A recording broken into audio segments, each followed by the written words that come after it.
Patuloy po tayo sa ating sermon series. Ito po, siguro napapansin nyo, magmula po sa umpisa hanggang sa ngayon po, ang title po ng message natin, meron pong tinatawag na New Normal.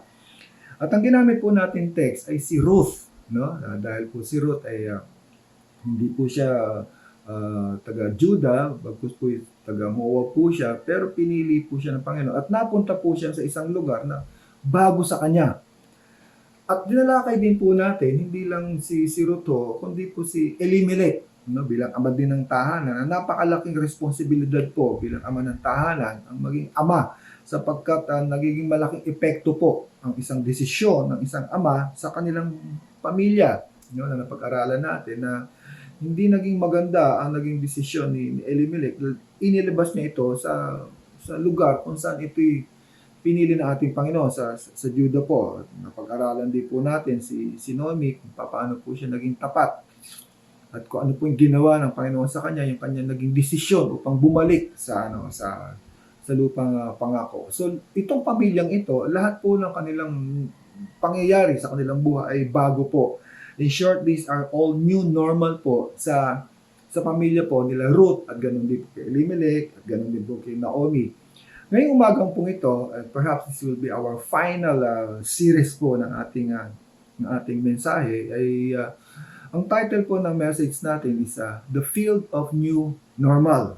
Opo, The Field of New Normal. Na kung saan ang pagbabatayan po ng mensahe natin sa Ruth chapter 2, verse 4 to 17. No? Hindi ko na po babasahin, hawakan niyo po yung Bible, no? Kunin niyo yung Bible at isa-isahin po natin itong verse na ito na anong mapapala ko at anong makukuha ko kapag nagpunta ako dito sa new normal? Kumbaga, katanungan, it will answer the question, what is it to me? No? What is it to me? No? Kung pag nagpunta ako dito, pag naramdaman ko itong new normal, lalong higit, kapag nasa Panginoon na ako, kapag nasa akin na ang Diyos, kapag tinanggap ko na siya bilang Panginoon ng aking buhay at tagapagligtas, no? Yes, mababago ko, pero ano yung in return na gagawin sa akin ng ating Panginoon pagdating po dito sa new normal nito. So bago po natin pag-usapan yun, muli po hinihiling ko kayo po na tayo po ay manalangin po, sandali lang po, no? Para maihanda po natin ating sarili sa pakikipag-usap po sa ating Panginoon. O sasabihin po ng ating Panginoon sa atin. Let us pray. Panginoon, ano man ang aming pagkakasala, ano man ang aming pagkukulang, kami iyong patawarin. Nawa, Panginoon, ang sasabihin mo sa amin ay magsisilbing pagkain sa aming spiritual na kalagayan. Patuloy kang magsalita sa amin. At ikaw, Panginoon, ang magparanas at higit sa lahat magsalita sa bawat isa sa amin. Gamitin mong tungtungan o yung lingkod upang ikaw madinig. At itago mo ako, Panginoon, sa iyong krus ng Kalbaryo. Ito ang isang dalangin sa pangalan ni Jesus. Amen at Amen. No? Isang araw daw po, isang lalaki pumasok sa restaurant, siguro nagugutom na siya, at ang in-order niya ay yung tinatawag na chicken pie. Yes, chicken pie po yung kanyang in-order, at dahil ito siguro yung paborito niya, chicken pie, so umorder siya ng chicken pie. So nung dumating yung chicken pie, excited siyang kainin yung tinatawag na chicken pie. Siguro matagal na siyang hindi kumakain itong chicken pie nito. So umorder siya ng chicken pie, and then in a few minutes, dumating na yung chicken pie, of course, kasama yung kanin. No? So, nung siya kakain na, nung binuksan niya yung chicken pie, nakita niya, walang chicken. Walang chicken doon sa loob ng order niya na chicken pie. So, ginawa niya, tinawag niya yung waiter, sabi niya, Brad, sandali, alika rito, meron na akong gustong itanong sa iyo. No? Ano po yun? Lumapit yung waiter. Sabi ng waiter is, ano po yun? Ano po may maglilingkod ko? No? Kasi ang in-order ko ay chicken pie. Ngayon, nung binuksan po itong in-order ko ng mga chicken pie, bakit walang chicken akong nakita sa loob? Sabi ng waiter is, okay lang ho yan, sir. Paano magiging okay? Chicken pie yung gusto ko, walang chicken. Sabi niya sa waiter. So sabi ng waiter yung hubang hotdog sandwich, pag kumain ho ba kayo, meron ho bang dog yun? Ito isang istorya lamang na frustrated yung tao dahil yung in-order niya ay chicken pie pero hindi dumating na chicken. Pero ang sagot sa kanya ay hindi rin maganda dahil sabi nga is, nakakita ka na ba ng hotdog sandwich na merong dog? Minsan po sa buhay po natin na kapag meron tayong hiniling, ginawa, pinagplanuhan at hindi dumating yung ating pinagplanuhan na dumating o yung ating ginawa o pinagplanuhan na hindi dumating, nafu-frustrate po tayo, nadi-disappoint tayo, lalong-lalo na kapag meron tayong plinano sa ating pamilya, meron tayong plinano sa ating sarili, meron tayong plinano sa ating mahal sa buhay, pero hindi ito nagkaroon ng katotohanan, ay parang nafu-frustrate po tayo, no? Parang nadi-disappoint tayo. At talaga naman pinaghirapan natin ito. Pero may mga pagkakataon po sa buhay natin na talagang pinaghihirapan natin at hindi tayo humihinto hanggang hindi natin ito nakukuha. No? Kagaya po ng tinatawag na pag-aaral. No? Pinaghihirapan natin to, pinagpupuyatan natin to, kagaya ng anak natin. No? Sa ngayon, at meron pong tinatawag na online na pag-aaral, no? At talaga namang iba bumibili pa ng laptop, bumibili ng nagpapakabit ng wifi at para makapag-aral lang yung kanilang anak. O bago dumating yung lockdown, may mapapansin natin sa ating mga anak, kahit pagod na sila, gutom na sila, pinaghihirapan na kasi meron silang goal na makatapos sa kanilang pag-aaral, no? Ganon din sa ating trabaho, no? Sa ating trabaho, talagang nagtatrabaho tayo ng mainam dahil gusto natin meron tayong mapapakain sa ating pamilya, at meron tayong maisusupply, mayroon po-provide sa ating pamilya. That's yung iba ginagawang gabi yung araw ay gabi, para meron ma-provide sa pamilya. At hindi lang yun, meron silang tinatarget na tinatawag na promotions. No? They want some promotions. No? Hindi lamang sa pag-aaral, hindi lamang sa trabaho, kundi yung tinatawag na negosyo. No?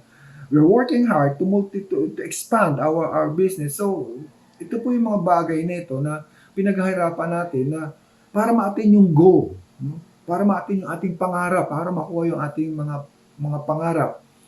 Pero pagdating po sa ating Panginoon, no, meron po tayong goal dito.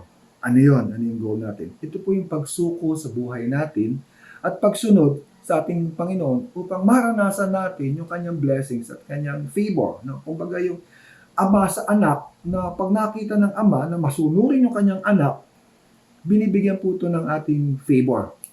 Ito po yung pag-uusapan natin ngayong umagang ito. No?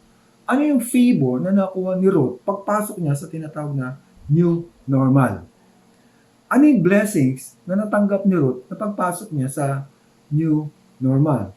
Na tayo rin po, nung tinanggap natin siya bilang Panginoon at tagapagligtas o pinagkatiwala yung ating buhay sa Kanya, meron tayong mararanasang new normal at pagpapala at biyaya na dating hindi mo nararanasan. No? In short, sa bawat araw po ng ating buhay, gumagawa ang ating Panginoon dahil na ito yung ibinisinuko natin sa Kanya yung ating buhay at meron pong tinatawag na kapalit. Hindi na po natin hintay kunyari at tinanggap natin siya, pinagkatiwala natin yung ating buhay at tsaka ko lang mararanasan yung biyaya at pagpapala pag namatay ako. Hindi po, no? Iba pa po yun, no? Ito yung sa langit na. Pero dito pa lang sa lupa, meron na po tayong mararanasan. Meron na po tayong may experience na biyaya at pagpapala, yung tinatawag na pagsunod sa Kanya po. Noong nakaraang Sunday po, meron akong nabanggit sa inyo, yung tinatawag na Kinsman's Redeemer. Ito po yung nasa Leviticus, ang sinasabi po ng Kinsman's Redeemer, ibig po sabihin nito, kapag yung isang ama ng tahanan o yung isang mayaman na kamag-anak, kapag ito'y namatay, no, meron siyang pagmamanahan na dapat na, marahil ito yung kanyang anak, marahil ito yung kanyang asawa, marahil ito yung kanyang kamag-anak, marahil ito yung kanyang lolo at lola, meron siyang pagpapasahan. Ang tawag po dito yung Kinsman's Redeemer, upang maihango sa hirap yung kanyang mga kamag-anak, no? Ito po ay nasa larawan ng ating Panginoon, yung tinatawag na Kinsman's Redeemer. Ng pangalan po niya ay ating Panginoong Jesus. Sa Bible po na ating pag-aaralan, ito po ay nasa katauhan ni Boaz, no? Na ang tawag dito ay Kinsman's Redeemer, na hinango niya yung isang mahirap na tao sa isang bagay na parang wala nang pag-asa. Ito nga ay si Ruth, no? Naging Kinsman's Redeemer po. At bilang si Boaz po sa buhay niya, ito po yung nilarawan sa banal na kasulatan na parang si Jesus, no? Pastor, bakit parang si Jesus, si Boaz? Magandang katanungan po yan, no?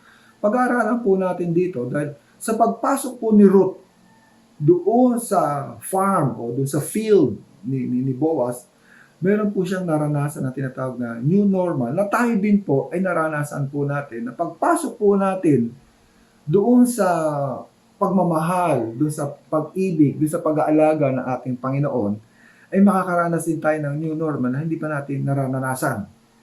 Kadalasan po, dito po sa 2 Corinthians chapter 5 verse 17 ay nababasa po natin ito. Sabi doon, therefore, if anyone is in Christ, the new creation has come. The old has gone, the new is here. Totoo po yun, no? Magkakaroon tayo ng panibagong buhay, no? Magbabago ka na, no? Yung kumbaga, yung dating ugali mo ay ganito, yung dating magpadali ka magalit, madali ka mainis, o yung bang kinainis ka ng tao, mababago na, no? Meron ng kaakibat doon. Hindi na ikaw mababago, kundi yung pananaw, yung surroundings do ay mababago. Kumbaga, the old has gone, the new is here. Not only your personality, not only your character, but also the things that are happening to you.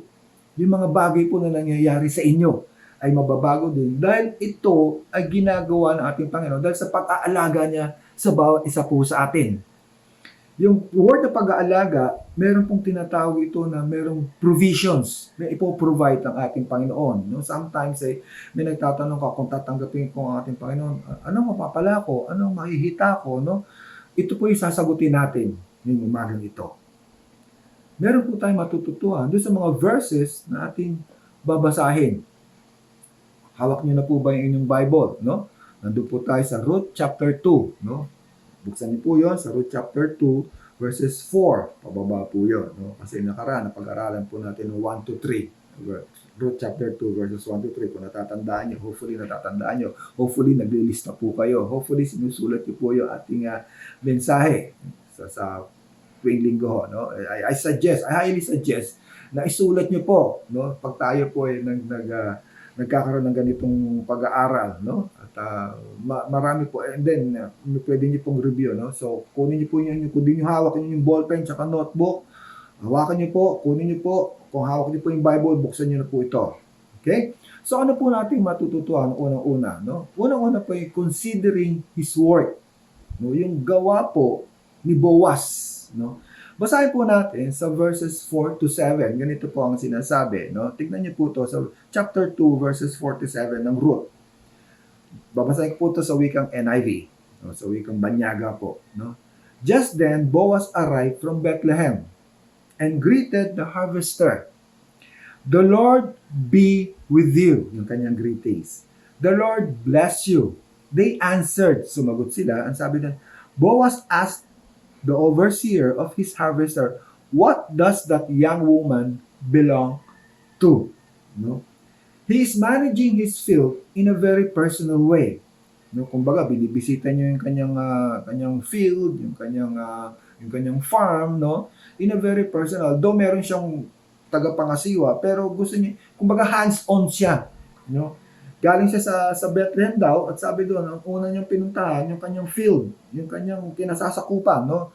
Not being done by someone else. It's being done he himself, Boaz. His presence is pleasant as he greet his servant, the Lord be with you. Kita niyo yung bati niya? Ang bati niya is the Lord be with you. Hindi niya binati na, dapat gawin niyo to. Ang tatamad niyo naman. No?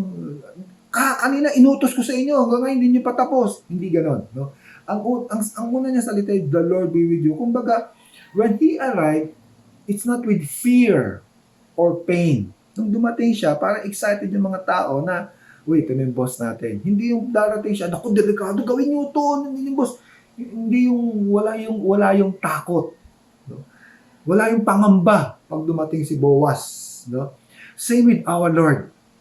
When we trust our life to our Lord Jesus Christ, there is always that comfort, there is always that love. Alam ng ating Panginoon na pagod ka, alam ng ating Panginoon na lulupay-pay ka, alam ng ating Panginoon na halos gusto mo na sumuko sa iyong buhay, pero pag siya'y dumating, ang ganda ng pakiramdam mo. Kumbaga, ito yun. Nararamdaman mo yung pagmamahal. Kaya kung di pa nasusubukan ng ating Panginoon, try mo kaya. No? Kung di mo pinagkakatiwala pa ang iyong buhay ng lubos-lubusan ng ating Panginoon upang magkaroon ka ng panibagong kalakasan, itry mo kaya na pinagkatiwala mo na siya magpaplano para sa'yo. So ito yung naramdaman niya ng mga nandoon, no? Yung peace be with you. No? Naramdaman nila yung pagmamahal. At hindi lang yon, no? Boaz knows how to listen. Hindi lang yung tinatawag na katiwasayan, kundi marunong makinig si Boaz sa kanyang mga kinasasakupan. So verse 5b, ganito po ang sinasabi. Verse 5b, yes, verse 5b, ganito sinasabi, no? Who does that young woman belong to? Sino yung babae na yon? Sabi niya, the overseer replied, she is the Moabite who come back from Moab with Noemi. Kita nyo, no? Dahil siya personally ang namamahala doon sa kanyang field, kagaya ng ating Panginoon, personally siya namamahala sa po sa atin, no? Alam niya kung sino yung bago. Alam niya kung sino yung hindi sa kanya na bago. Kilala niya yung kanyang mga tauhan. Siguro, kilala niya by name, no?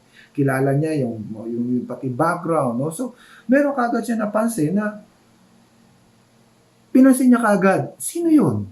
No? Sumagot yung ay siya taga Moab at galing dito at so ikinuwento, no? In short, same with our Lord, no? Napapansin niya kagad ang bawat isa po sa atin.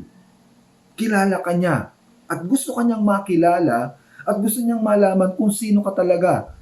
Kung ano yung pwede niyang maitulong, kung ano yung pwede niyang baguhin, kung ano yung pwede niyang i-transform sa bawat isa po sa atin. So Proverbs chapter 15 verse 3, ganito po ang sinasabi. The eyes of the Lord are everywhere, keeping watch on the wicked and on the good. Kasama po kayo doon. Sabihin mo sa katabi mong kasama tayo doon, no? Pag sinabi pong keeping watch, hindi po nagpapatuloy po to 24 oras. Alam niya kung natutulog ka, alam niya kung nasaan ka, alam niya kung ikaw ay nasa panganib, alam niya kung ikaw ay nangangailangan, alam niya lahat ho ito. Sapagkat interesado siya sa bawat isa po sa atin. Sabi ko nga madalas, ang ating Panginoon ay pakialamerong Diyos. Pinakikialaman niya ang bawat buhay po natin. He is also interested in each individual sa bawat isa po sa atin. No? At hindi lang po siya interesado sa bawat isa po sa atin, kundi nakatingin po siya sa puso natin. Hindi lamang niya tinitingnan yung physical aspect mo, kundi lalong higit na kanya tinitingnan yung ating puso, yung nilalaman ng ating puso. Kaya minsan pag meron tayong mga panalangin na hindi natin nabibigkas, alam niya rin ito. Sabi sa 1 Samuel chapter 16 verse 7, let me read this one to you. This is one of my favorite verse. No? The Lord does not look at the things people look at. People look at the outward appearance, but the Lord look at the heart. Hindi raw siya kagaya ng ibang tao na kung tumingin ay sa panlabasan, no? Kundi nakatingin sa puso. Karamihan sa mga tao, tinitingin yung panlabasan. Oy, ganyan yung itsura niya, ganyan yung itsura niya. Hindi po. Nakatingin ang ating Panginoon dun sa paloob po natin, dun sa puso natin. So, I want you to observe this one. Nung dumating si Boaz po dito, hindi takot ang kanyang dala, kundi katahimikan at biyaya at pagpapala. Pangalawa, dumating si Boaz dito at gusto niyang personal niyang minamanage yung kanyang field na parang sa ating Panginoon. Nung nakilala natin siya, yung ating kaguluhan, yung ating kabigatan, nagkaroon na tinatawag na katahimikan at kagaanan. Kumbaga, nagkaroon tayo ng katahimikan o peace. Kahit anong nadinig natin, kahit anong makita natin, nagkaroon tayo ng tinatawag na peace. Subukan mo kaya ating Panginoon, no? At personal niya po, no? In fact, our God is calling us by name. It's very personal, no? So verse 5, ang sabi po doon, who does that woman belong? Kung baka nahuli niya kung sino itong babaeng ito, gusto niyang malaman, gusto niyang makilala in a very personal way. Bawat isa po sa atin gusto makilala din ng ating Panginoon in a very, very personal way. Hindi yung, sige, okay lang, ganyan, no? Hindi. Kung ang pangalan mo ay Rose o George, no? O kung pangalan mo ay Eva o Dan o Janet, Marisa, no? gusto kanyang makilala more in a very personal way. No? Sa Jeremiah 31 verse 3, ganito po ang sinasabi. I have loved you with everlasting love. Kita niyo, pag personal way, meron tinatawag na pag-ibig. Therefore, I have continued my faithfulness to you.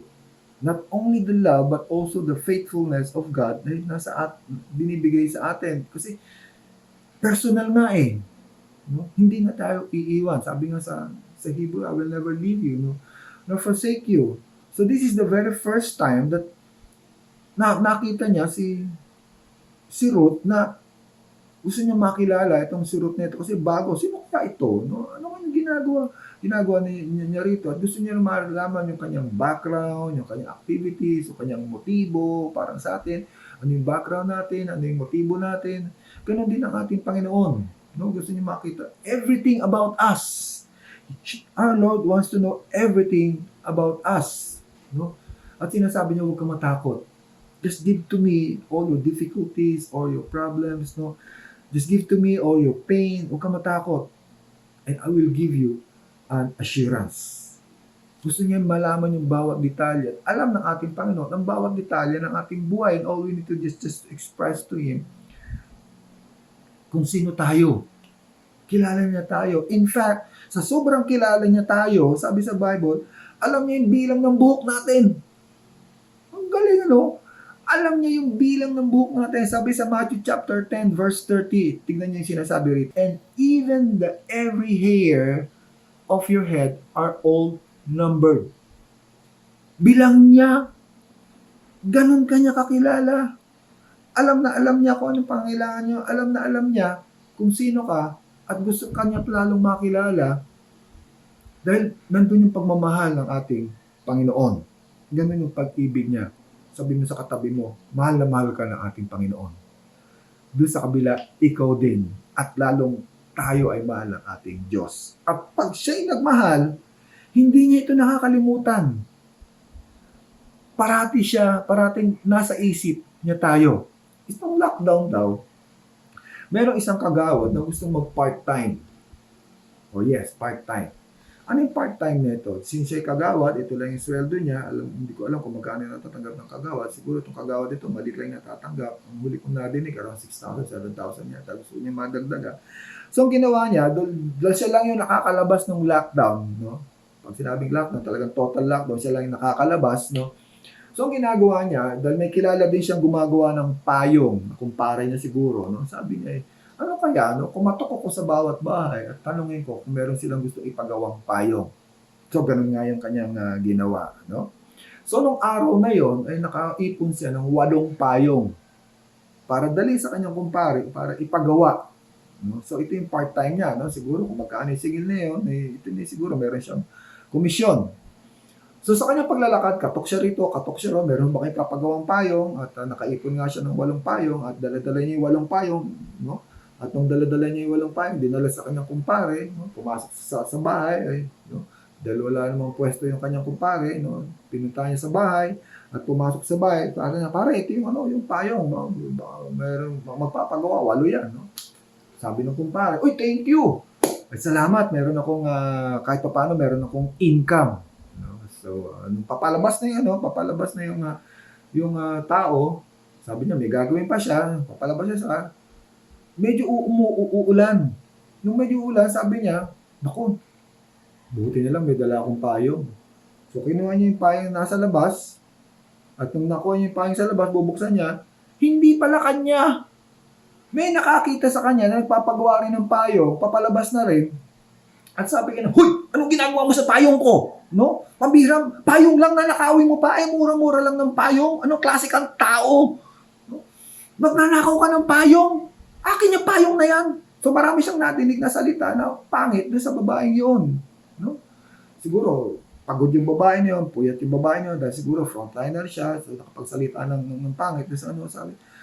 Dahil nakalimutan niya magdala ng payong, kinuha niya yung payong. Kinabukasan, pagbalik niya roon, kinuha niya na yung 8 payong.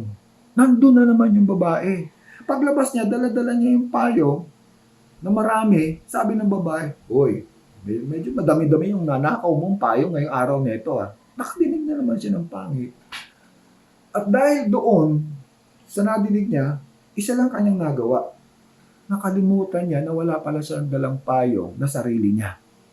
Mga kapatid, mga kaibigan ng ating Panginoon ay hindi malilimutin. Naaalala niya ang dapat niyang gawin sa bawat isa sa atin. Hindi niya nakakalimutan ang bawat pangako niya sa atin. Hindi niya nakakalimutan na dapat tugunin niya yung ating mga panalangin. Hindi niya nakakalimutan kung paano kanya alagayin. Hindi niya nakakalimutan kung paano kanya patnubayan, gabayan, palakasin, pagalingin. Hindi niya ito nakakalimutan. At hindi niya nakakalimutan yung mga kapayapaan na dapat niyang dalhin sa bawat isa sa atin. Ito'y pangako niya. Ito yung ating Panginoon na nag-aalaga po sa bawat isa sa atin at gusto niya tayo lalong makilala. Ito po binigyan ng larawan po to ni Boaz sa Ruth chapter 2. So ano yung una? Considering His Word. His Word is what He wants to know more about us. And for us to express ourselves na para maalala tayo makilala, perhaps sabihin mo, Panginoon, ito ako. Gusto kong isuko ito sa buhay ko. Dati ako dalgalera, matapobre, sinungaling, no? And then, babaguhin tayo ng ating Panginoon. And then, ibibigyan ito papalitan ito ng katiwasayan. And we will be transformed. Number 2, His commanding work. No, His commanding work. Ito yung commanding niya. No? Sa verse 8 to 9, ganito po ang sinasabi. So Boaz said to Ruth, "My daughter, listen to me." Anak, makinig ka sa akin, sabi niya kay Ruth. No? Don't go and glean in another field. And don't go away from here. Sabi niya, parang dito ka na. Huwag ka na pumunta doon sa kabilang field o sa kabilang farm o sa kabilang lugar, no? Dito ka na lang. Stay here with the woman who work for me. Watch the field where the men are harvesting. Binigyan pa siya ng tip, no? Dito ka na at sumama ka doon sa mga babae na nagtatrabaho din sa akin at punta mo yung mga lalaki na nag-harvest din and follow after the woman. I have told the men not to lay hands on you. Pinagbilin kita. Huwag ka nilang kakantiin. Ibig sabihin, huwag ka nilang tutuksuhin, huwag ka nilang mamaliitin, huwag ka nilang pababayaan, no? Parang gano'n, no? And whenever you are thirsty, go and get drink from the water jars from the men have filled, no? Kumbaga pinagbilin ko na, no? Kapag ikaw ay nauuhaw, bigyan ka na ng tubig, no? Boaz has a few word of advice for Ruth. Huwag ka na nga alis dito sa aking field. Dahil pinagbili na kita, sinabi ko na dapat mong gawin, no? Pag nauuhaw ka, kumbaga, huwag ka alis dito, no? Dahil hindi ka sigurado kapag kayo lumabas, no? Ito po yung bagay na sinasabi po ni Boaz kay Ruth. Dito ka na sa aking field. It's a commandment, it's an encouragement na marahil mayroong magandang plano ang ating Panginoon, si Boaz kay Ruth. Parang ganito po, no? If Ruth will abide doon kay Boaz, Ruth will experience the blessings na manggagaling po kay Boaz. Kaya lang, doon lang siya sa loob nila. Pag lumabas siya, hindi niya na mararanasan yung pangangalaga na yon. Hindi niya na mararanasan yung blessings. Hindi niya na mararanasan yung favor na yon. Same with our Lord Jesus Christ. No? If we abide in Him, if we stay within the boundary of His love, of His grace, of His mercy, we will experience those favor and blessings nang gagaling sa Kanya. Ano lang po gagawin natin? We stay within the boundary of His love, grace, and mercy. Doon lang po sa Kanyang pangangalaga. Ano ibig sabihin niyan? Huwag ka na lumabas doon. Kapag sinabi ng ating Panginoon, ganito mo mamahalin ang iyong pamilya, patawarin mo sila, doon lamang. Ganito mo mamahalin ang iyong mister, ang iyong asawa, ganito ang gagawin mo, sumunod ka na lang. Sapagkat may kapalit itong biyaya at pagpapala. Ganito ang gagawin mo sa pangangalaga mo sa sarili mo. Sumunod ka na lamang sapagkat mararanasan mo yung tinatawag na biyaya at pagmamala, no? Huwag ka na pumunta sa manghuhula, huwag ka na pumunta sa yung mga swerte, huwag ka na pumunta sa mga chain letter, huwag ka na pumunta sa mga payo ng iba na gumanti ka, mainis ka, magalit ka, huwag ka na magpatao. Yung ganon, kailangan dun lamang sa boundaries ng ating Panginoon. Paano yun? Of course, we read the scriptures, we attend our care group, no? Doon mo matututuan yun, doon mo malalaman yung boundaries na yun, no? At kailangan, merong tinatawag na init, merong tinatawag na apoy, na yung tinatawag na sincerity. Huwag na yung paligoy-ligoy. Na alam na ating Panginoon, kapag ikaw ay nagpapaligoy-ligoy na, ito kaya, subukan ko kaya, ito kaya, subukan ko, baka swertein ako dito, no? Alam mo, pag naniniwala ka sa swerte, mamalasing ka. Hindi. Ito yung bagay na gusto ng ating Panginoon, sa Kanya ka lamang. Yung pag sa Kanya ka lamang, dapat yung tinatawag na sincerity, na faithfulness, sa Kanya lamang. May sinasabi ang banal na kasulatan, pagdating po sa tinatawag na dito ka, doon ka, may sinasabi po ating Panginoon doon. Sa Revelation chapter 3 verse 16, ganito po ang sinasabi. Revelation chapter 3 verse 16, hindi po si pastor nagsabi nito, yung banal na kasulatan. No? Ang sabi doon, ngunit dahil ikaw ay maligamgam. Ibig sabihin ng maligamgam hindi ka mainit, hindi ka malamig, no? Maligamgam, no? Mahawa ka, no? Ang sabi doon, ngunit dahil ikaw ay maligamgam, hindi mainit, hindi malamig, isusuka kita. Bleh. Ganon. Gusto mo ba yun? So sabihin mo sa katabi mo, maging mainit ka na sa Panginoon. Doon sa kabila, mag-apoy ka sa Panginoon. Ito po yun. Ayaw ng Panginoon na tayo maligamgam. Gusto niya yung ating faithfulness, yung ating serving, doon ka lang. At ikaw ay makakaranas ng biyaya pangangalaga ng nanggagaling sa ating Panginoon. Huwag na po tayong lumabas doon. No? At hindi lamang po yung pangangalaga nabibigay sa ating Panginoon. Nandun yung tinatawag na safety. Yung protection. Tingnan niyo po ito, no? So verse 9b, ito po ang sinabi doon sa pagdating sa protection. I have told the men not to lay hands on you. Huwag ka nilang gagalawin. Gano'n. Siguro nung araw kapag ikaw ibaguhan, no, ibubuli ka, no, dahil kaagaw ka pa nila, no, sa aanihin, no, dagdag ka pa sa kanila, no, so they will discourage you to stay there at ibubuli ka na. Pero pinagbili niya, I ask the man to protect you, no. It's a commandment na doon sa mga tao niya na leave her alone. Instead of bullying her, protect that particular person, no. It's an advantage para hindi siya magkaroon ng tinatawag na unfair treatment. Na huwag kang mag-alala. They will protect you. Huwag kang mag-worry. You will be taking care. You know? Just trust. Dito ka lamang. Just trust me. Just trust the blessings that I will give you. You know? This is also same with our Lord. You know? Just trust our God. You know? Our God will ask His angels to protect you, no? Not only individually, but also our family, our loved ones, as also our church, no? We will experience that blessings, no?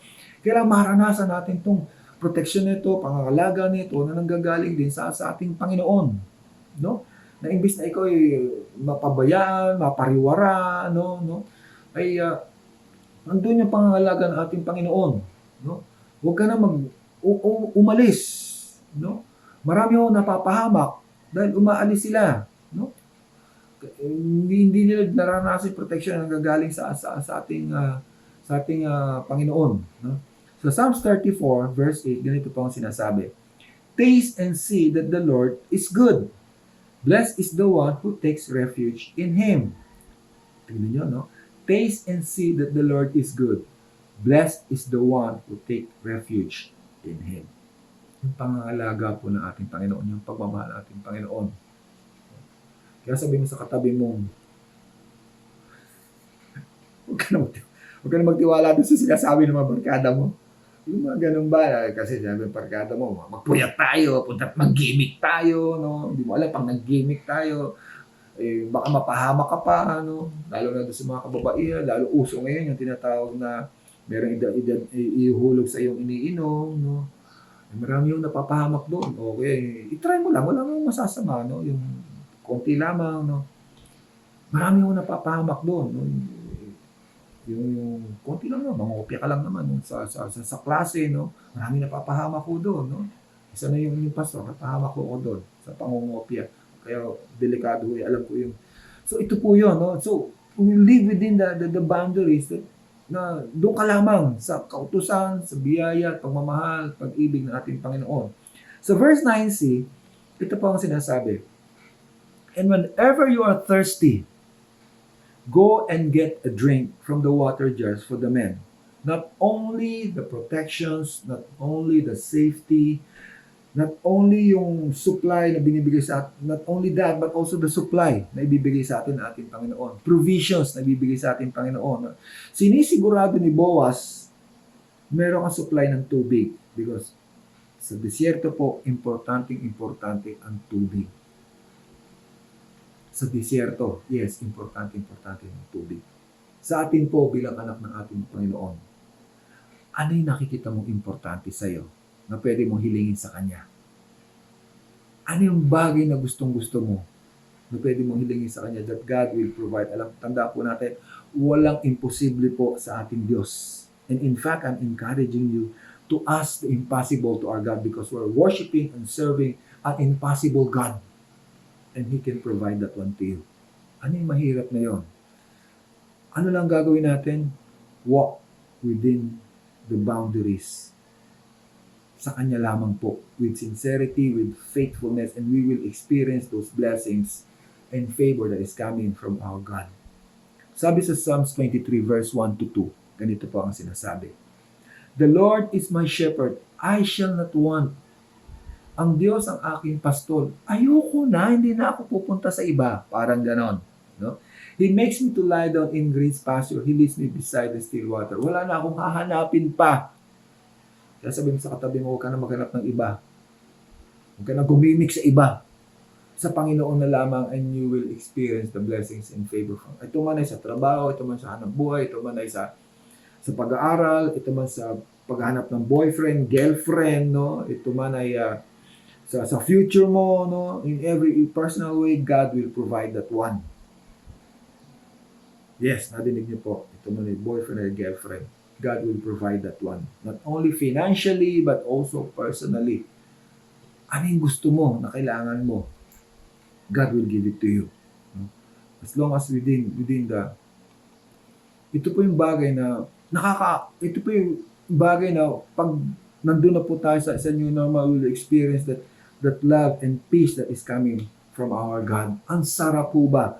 Meron dalawang bata na naglalaro. At yung batang ito ay isang araw ay isinama ng kanyang amang doktor. Itong amang doktor nito ay sinama yung kanyang anak at sinama naman ng kanyang anak yung kalaro niyang lalaki din. No? So doon sa loob ng klinika ay naglalaro yung dalawang bata. At nung naglalaro yung dalawang bata, habang nasa operating room yata yung tatay na doktor, nagalaw nila isang cabinet doon ng doktor. Lumabas yung tinatawag na skeleton ng mga doktor na nandun sa kanilang klinika. Nagulat yung kalarong bata, no? Nung nagulat, bumagsak, halos himatayin, no? Sabi ng anak ng doktor, nung nahimasmasan na yung kalaro niyang bata, ba't ka natakot? Eh, nakakatakot kasi yung bungo na yan eh. Nung natakot siya, nung okay na siya, sabi nung, ay, bakit nandito yung bungo na yan, yung skeleton na yan, ha? Kasi sabi ng tatay ko, ganda yung unang-una niyang pinag-aralan. So, lalong natakot yung bata kasi unang-una niyang pinag-aralan yung buto na yun, no? So, kinabahan, no? So, bukod noon, hindi na bumalik yung bata doon sa clinic kasi may takot. Ang ating Panginoon, kapag nakita natin, naramdaman natin, naranasan natin ang ating Panginoon, nandun yung pagmamahal, nandun yung pangangalaga. It's a promise that God has given to us. Nandun yung blessings. Ang sarap po ba? So ano yung una? Considering His word, and then His commanding word. Nandun yung tinatawag na safety, supply, na binibigay sa atin ng ating Panginoon. Once pumasok tayo sa new normal.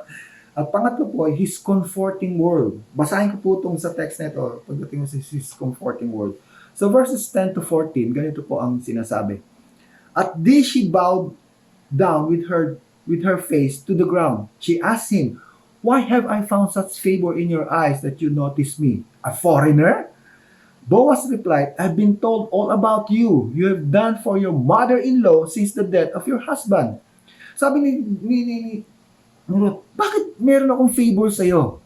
Sumagot si Boaz, sabi nga, nadinig ko ang sinabi sa akin, ano yung ginawa mo sa iyong biyenan at nang buhat nang namatay yung asawa? How you left your father and mother, your homeland, and came live with the people you did not know before. Tumira ka sa isang lugar na hindi mo kilala yung mga tao. May the Lord repay you for what you have done. May you be richly rewarded by the Lord, the God of Israel, under whose wings you have come to take refuge. Ang ganda, no? Sabi na, may I continue to find favor in your eyes. May the Lord, she said, you have put me at ease by speaking kindly to your servant. Though I do not have the standing of your servant, at mealtime, Boaz said to her, "Come over here, have some bread and dip it in the wine vinegar." Sabi nga nun hindi mo kilala yung mga tao nito, iniwanan mo yung mga pamilya, pumunta ka rito, at napakaganda na yung ginawa. Dahil dito, inimbitahan kita na kumain kasama ko. Sumama ka sa akin. Nagulat si Ruth. Bakit ako? Hindi naman ako worthy. Ako isang estranghero. Isasama mo ako. Makikikain ako. Kumbaga, Ruth had this experience of having that hopelessness. And yet, nung nadinig niya si Boaz, nagkaroon siya ng tinatawag na pag-asa. Pagod na si Ruth sa pagkuha, sa pag-glean, pero binibigyan po siya ng comfort ni Boaz. Same with our God. May mga pagkakataon na pagod na po tayo, but when we experience our Lord, there will be strength and comfort. May mga pagkakataon na wala na tayong pag-asa sa buhay po natin. But when we experience our Lord Jesus Christ, there will be hope sa buhay po natin. Meron daw isang babae na kumuha ng kanyang kasambahay. At dito sa kasambahay na ito, dinala niya sa kanyang bahay na pagkalaki-laki. At sabi niya, itong gagawin mo, ito lilinisin mo, ito lalaban mo, no? At, pero pagdating niya sa litrato na yan, alagaan mabubuti sa pagtanggal ng tinatawag na alikabok. Nung nakita ng kasambahay yung litrato, sabi niya sa amo niyang babae, "Ma'am, hindi ko po alam na may asawa na pala kayo." Kaya nabanggit ng kasambahay na hindi niya alam na may asawa, meron na pala siyang asawa dahil nga doon sa itsura ng babae. Ang sabi ng babae ganito, "Yang napangasawa ko, siya yung may-ari ng bahay nito. Ako isang mahirap lamang at ako'y na kanyang nagustuhan. Bagamat hindi ako karapat-dapat, ako'y kanyang minahal. No? Ako'y kanyang pinakasalan." Same with us. Bagamat hindi tayo karapat-dapat, tayo'y minahal ng ating Panginoon. Bagamat hindi tayo kamahal-mahal, kaibig-ibig, tayo'y inibig ng ating Panginoon.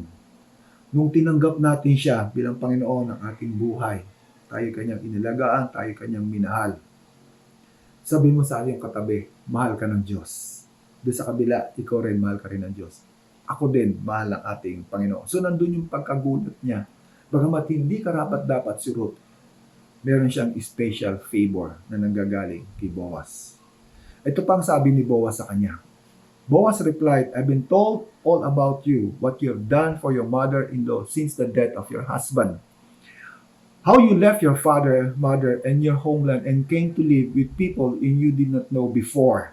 No? May the Lord repay you for what you've done, and may you be richly rewarded for the Lord and the God of Israel, and under whose wings you have come to take a refuge." Boaz knows the deeds of Ruth. How Ruth being faithful sa kanyang mga magulang. And now he's uttering blessings po kay Ruth. Though Ruth was struggling, almost hopeless, almost uncertain sa kanyang future, but being faithful sa kanyang ginagawa, he have experienced blessings. No? What a word of assurance. Ganon din po sa atin. By remaining faithful po sa ating Panginoon, though you are struggling, though you have some uncertainties, though you have some difficulty, though it's seemingly that you have hopelessness, our Lord Jesus Christ will give us that hope, will give us that comfort. We just need to be faithful. Huwag po tayo maging faithful sa mga tao, sa ating Panginoon. Huwag tao po yung paglingkuran natin, kundi ang ating Panginoon. Ang tao, kapag naging faithful tayo sa kanila, pinaglingkuran natin, plinis natin ng tao, ang sasabihin pa sa atin, bakit kaya ito mabait sa akin? Siguro nangungutang ito. Bakit kaya masipag siya? Siguro meron siyang binabalak. Siguro may sasabihin sa akin, naku, bakit ganyan siya? Dati hindi naman siya ganyan. Ang plastic-plastic niya. Meron pa tayong madidinig. No. We just need to be faithful to our God and God will continue to love us. Ganito po yung sinabi ni Pablo. Dahil sa kanyang katapatan sa ating Panginoon, ang sabi ni Pablo sa 2 Timothy chapter 4 verse 7 to 8, pinagbuti ko ang aking pakipaglaban, natapos ko na ang dapat kong takbuhin, at nanatili akong tapat sa pananampalataya. Kaya't naghihintay sa akin ang koronang gantimpala para sa mga namumuhay ayon sa kalooban ng Diyos. Sa araw na iyon, ang Panginoon na siyang makatarungan, hukom, at siyang mapagpuputong ng aking korona, hindi lamang sa akin, kundi sa lahat ng nananabik sa kanyang pagbabalik. Nagpatuloy po si Pablo. Ganon din tayo po. We continue to worship and be faithful unto Him and we will receive those blessings. Kagaya po nangyari po kay Ruth. So ito po yung mga bagay na kinagulutan po na ating Panginoon. We just focus on Him sa ating Panginoon. Huwag na po tayo mag-iba. Huwag na po natin i-please yung ibang tao. No? But when we're doing something as if we're doing it to our God, para sa ating Panginoon. When we're working as if we're doing to our God. When we're expanding our business, thinking of our future as if we're doing it for our God. It's a kind of worship sa ating Panginoon. Isang magandang patuto po sa ating Panginoon. At very personal po si Boaz. Sa verse 14, ang sabi niya rito, at mealtime, Boaz said to her, come and over here and have some bread and dip it with wine. Andun yung personal, ganun din po yung ating Panginoon. Very, very personal pong pag-angalaga. Sapagkat pag naramdaman po natin to, yung pangangalaga ng ating Panginoon, yung panghihina mo, papalitan ng kalakasan. Yung hopeless mo, magkakaroon ng hope. Yung kabagabagan mo, magkakaroon ng kasigurahan. Noong World War II po, inalagaan po ng England ang pigeon at falcon. Yes, pigeon at falcon po. Naging maganda po yung komunikasyon. Pag mayroon kang gustong ipasa sa kabilang kakampi mo, gumagamit po sila ng pigeon at falcon. Pigeon po para po doon sa tinatawag na pagbibigay ng mensahe sa kabila. Bakit mayroong falcon? Kasi ginagamit din ito ng mga German, yung tinatawag na pigeon. Ang ginagawa po ng mga English po, yung mga sa England, no, para hindi makarating sa kabila, na ginagamit din ng German yung pigeon sa pagbibigay ng communication, na mensahe din sa kabila. Kasi pagdating sa radyo, minsan na-intercept, no? So, ang ginagawa nila pang-intercept po, yung falcon. So, isang araw, gumamit din po ng pigeon, itong mga German, at minsan gumamit pa siya, tinatawag sila ng hawk, no? Agila. No? O, lawin yung hawk. No? So, ang ginawa nila, ng mga England, gumamit din sila ng falcon. At marami pong nasagip na buhay dahil dito sa pigeon at falcon. Naging tapat po na lingkod itong feed pigeon at falcon. Meron nagtanong, bakit naging tapat itong pigeon at falcon sa mga taga-England at nagwagis at maraming na save na buhay? Sa katunayan, there are more than 75,000 of pigeons and falcons na ilagaan sa Inglaterra, sa England. So, paano nila inaalagaan ito? Sumagot yung take care. Ang pag-aalaga dyan ay ganito. Kailangan pakainin mo sa iyong kamay. Kailangan himas-himasin mo araw-araw, and let them feel that you love them personally and you will gain their faithfulness sa kanila. magkakaroon ka ng panibagong kalakasan. Ganun po ang ginagawa sa atin ng ating Panginoon. Inaalagaan niya po tayo personally for us to gain that strength, that wisdom. Alam ng ating Panginoon na ikaw ay nanghihina. Alam ng ating Diyos na ikaw ay nanlulupaypay. That's why yung kanyang personal care ay binibigay sa atin. Ephesians chapter 1 verse 3, ganito po ang sinasabi. Praise be to God and the Father of our Lord Jesus Christ, who has blessed us in the heavenly realm with every spiritual blessings in Christ. Pinupuri niya ang ating Panginoon sapagkat nandun yung biyaya at pagpapala po na binibigay po sa atin. So ano na po yung natutuhan natin dito sa ating binabasa? Una, yung considering work na binibigay po ni Boaz kay Ruth. He provide peace, he provide love, he provide in a very personal way. Ganon din po ang ating Panginoon. God provide peace, he provide care sa about isa po sa atin. And pangalawa is commanding work. His commanding work, yung safety, the supply, ganun din po ang ating Panginoon Jesus, give us safety, give us supply, no? And then, pangatlo yung comforting work, na-amaze si Ruth because of that comforting word na kanyang natanggap. Ganun din po sa atin, yung comforting word na natanggap po natin sa ating Panginoon, na nagkaroon po tayo ng favor sa Kanya, bagamat hindi tayo katanggap-tanggap, minahal niya po tayo. At lastly, ay salamat, tapos na rin si Pastor. No? His concealing work. Anong concealing work? Tingnan niyo po ito, na sa verse 15 to 17, ito po yung mga last verses po ng ating text. So verse 15 to 17, ang sabi doon, as she got up to glean, nung siya magiglean na, no? At pumunta na siya doon sa field. Boaz gave orders to his men, let her gather among the sheaves and don't reprimand her. So nung umalis si Ruth, kinausap niya yung mga tauhan, no, pabayaan niyo siya at huwag niyo siyang aabalahin. So verse 16, even pull out some stalks for her from the bundles. Ibig sabihin, tulungan niya pa siya mag-glean. No, hindi namumulot siya. And leave them for her to pick up. Don't rebuke her. So Ruth gleaned in the field until evening. Then she threshed the barley she had gathered, and it amounted to about an ephah. Madami siyang nag-glean. Ano po yung picture dito? No? Umalis si Ruth, nag-glean siya, pumunta siya doon sa field, pinagbilinan niya ni Boaz yung kanyang mga tauhan na huwag siyang aabalahin, pagkus tulungan pa siya na mag-glean doon at mag-harvest at mamulot, no? Ano yung sinasabi rito, no? Boaz is working behind in absence of Ruth. Siya yung nagtatrabaho na hindi alam ni Ruth na inaalagaan na siya ni Boaz. Same with us. May mga pagkakataon po sa buhay natin that our God, our Lord Jesus Christ is answering our prayer na minsan nakalimutan natin ating mga panalangin. Ito po yung our Lord Jesus Christ is working behind sa bawat isa po sa atin. Kaya nga sinabi sa Genesis chapter 50 verse 20, ang sabi doon sa Genesis chapter 50 verse 20, ang sabi po doon, you intended to harm me, but God intended it for good to accomplish what is now being done, saving many lives. Ito yung gusto ng tao, pero ito yung gusto ng ating Diyos. At nandun yung pangangalaga ng ating Diyos sa bawat isa atin. Nandun yung provisions, no?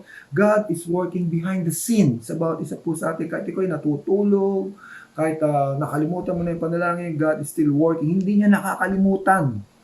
Kahit ikaw ay nag-aaral, kahit ikaw ay nagpapahinga, God is still working. The reason why you finish your job, the reason why you have that promotions, the reason why your business have expanded, the reason why you are here, you having that protection, the reason why you have that provisions, because God had already worked on that one. God have already answered your prayers. He's working behind the scene. He's operating on your behalf. Ito po yung nangyayari. Kaya lang, may mga pagkakataon pong hindi natin ito nakikita. We are not recognizing, we are not acknowledging that God had worked this way sa buhay po natin. So friends po, may salitang sabot. Ang sabot po ay tawag po din the French word for wooden shoes. Yes po, wooden shoes. Gawa po sa kahoy, yung tinatawag na sapatos. Ang tawag po nila doon ay sabot, no?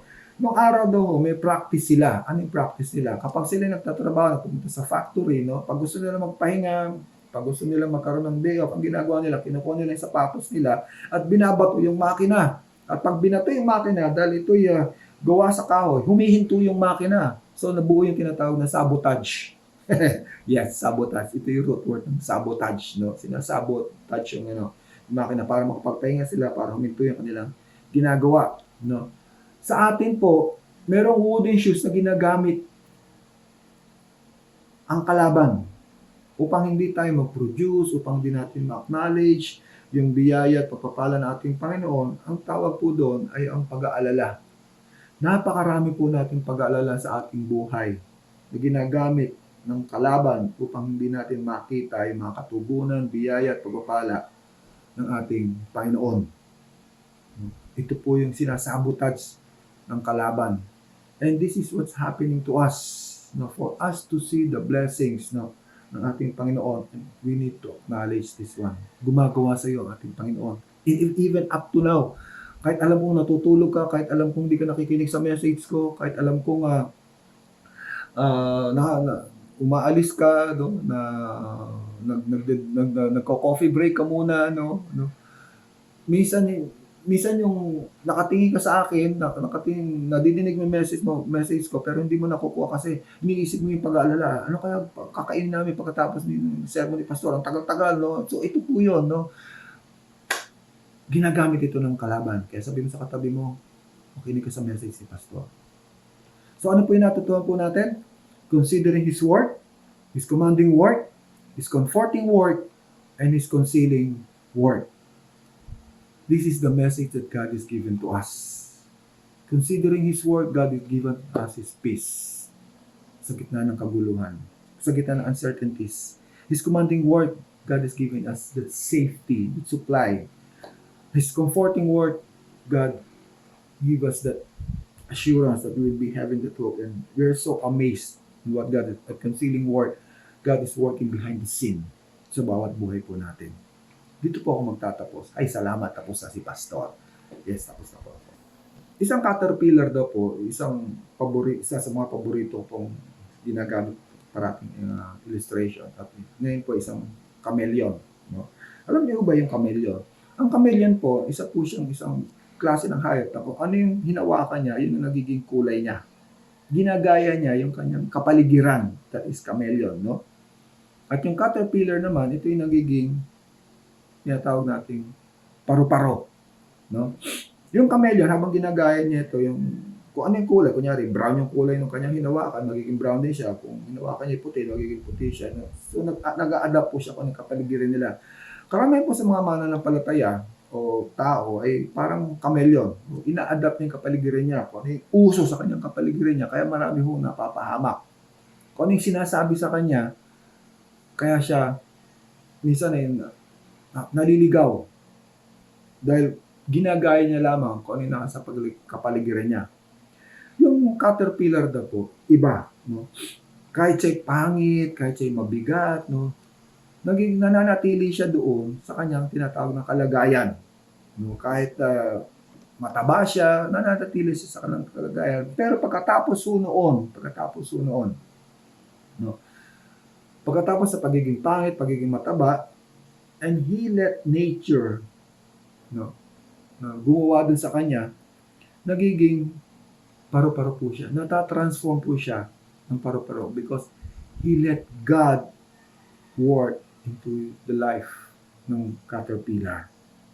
Natatransform po siya bilang paru-paro. Ang ginagawa lamang, nagtitiwala lang siya. Hindi niya ginagaya yung kapaligiran kagaya ng chameleon. Nandun yung tinatawag na pagtitiwala. Ganon din po tayo.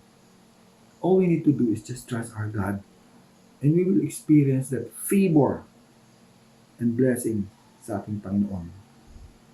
All we need to just pagtitiwala po sa ating Panginoon. Nung nanggaling po kami sa Israel, meron po kami pinuntahan doon, ang tawag po doon ay Dead Sea. Meron daw isang istorya doon na meron daw isang tao na nagpunta sa isang mataas na lugar at dahil siya pagod na, hindi alam yung lugar na yon, no, nalaglag siya.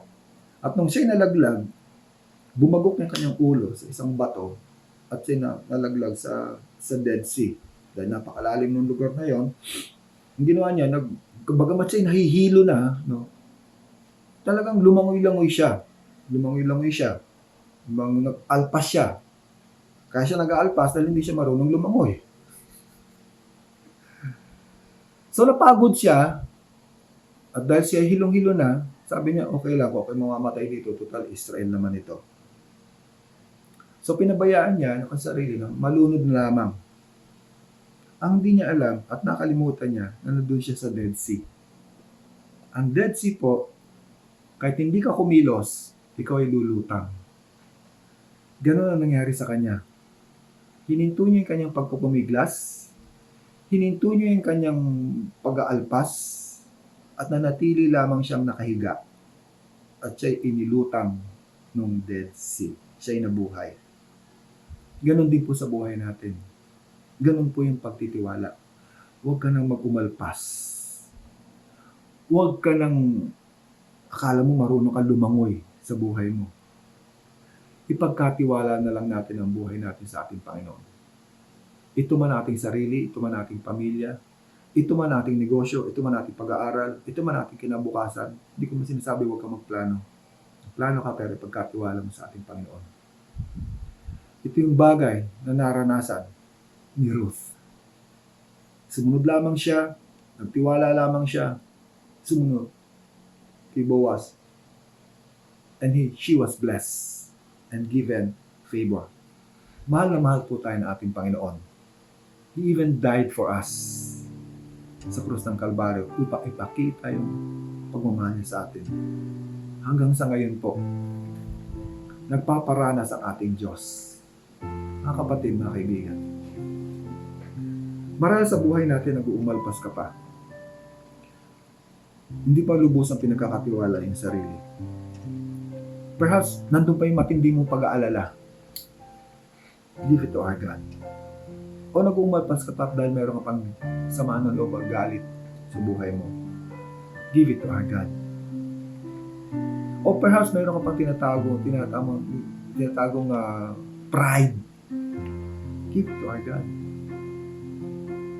And God will hold you and protect you and comfort you and will give you favor and will strengthen you and will give you wisdom.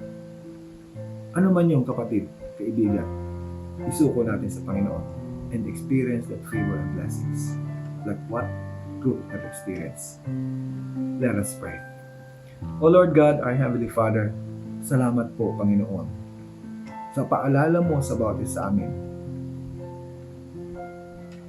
Tunay, Panginoon, na may mga bagay pa sa buhay namin na hindi pa namin sinusuko. Panginoon, patuloy mo saliksikin ang aming puso. For us to experience that blessings, for us to experience that favor, for us to experience your protections, your provisions, Lord, we continue to trust into you. Patuloy kami, Panginoon, titiwala sa iyo. At hindi kami, Panginoon, mag-uumalpas. At hindi na kami, Panginoon, magkukonsider pa ng iba. Ikaw lamang, Panginoon. And whatever we do, we will make sure, oh God, it will be for your glory. Yes, Lord God, marami kami natutuhan, marami kami mga bagay na hindi pa naisusuko sa iyo, Panginoon. Lord, we continue to surrender ourselves unto you. Perhaps nandun yung fear namin, Panginoon. Perhaps nandun, Panginoon, yung aming agam-agam o yung doubt. Lord, we surrender to you our doubt, we surrender to you our fear. And each one of us, Lord God, will be serving you and worshiping you wholeheartedly, oh God, with joy. And we believe, oh God, that you will continue, Lord, that to bless us and give favor unto us. Continue to speak to us, oh God. In Jesus' name we pray. Amen.